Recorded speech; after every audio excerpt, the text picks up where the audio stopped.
Le chanteur canadien Neil Young a exigé que toute sa musique soit immédiatement retirée de Spotify.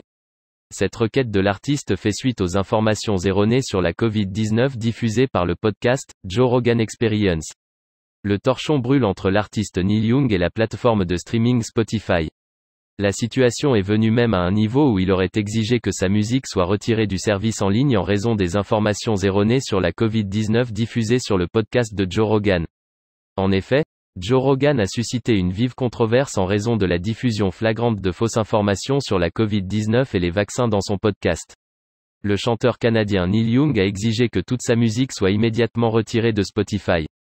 Cette requête de l'artiste fait suite aux informations erronées sur la Covid-19 diffusées par le podcast Joe Rogan Experience.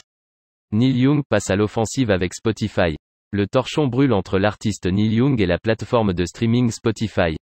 La situation est venue même à un niveau où il aurait exigé que sa musique soit retirée du service en ligne en raison des informations erronées sur la Covid-19 diffusées sur le podcast de Joe Rogan.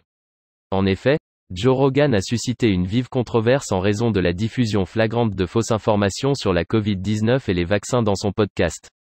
Face à cette situation, Young a adressé une lettre ouverte à son manager et à sa maison de disques.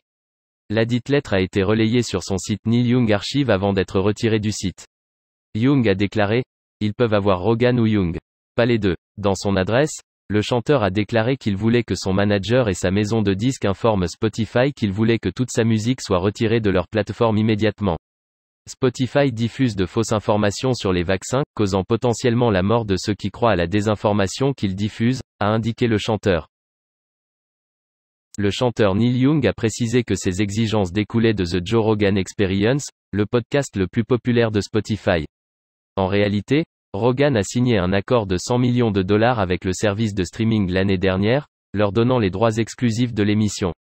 Avec environ 11 millions d'auditeurs par épisode, JRE, qui est hébergé exclusivement sur Spotify, a une influence considérable, a-t-il déclaré. Spotify a la responsabilité d'atténuer la diffusion de fausses informations sur sa plateforme, a ajouté Young. Soulignons que le mois dernier, environ 270 médecins, chercheurs et autres professionnels de la santé ont signé une lettre ouverte à Spotify. Ils demandent à la plateforme d'introduire une politique sur la désinformation. De façon particulière, la lettre cite les antécédents de Rogan en matière de diffusion de fausses informations tout au long de la pandémie de Covid-19. En autorisant la propagation d'affirmations fausses et socialement préjudiciables, Spotify permet à ces médias hébergés de porter atteinte à la confiance du public dans la recherche scientifique et de semer le doute sur la crédibilité des conseils fondés sur les données offertes par les professionnels de la santé, indique la lettre. À noter que depuis sa signature avec Spotify, M. Rogan a diffusé des informations erronées sur les masques, les vaccins et l'utilisation de l'ivermectine pour combattre la Covid-19.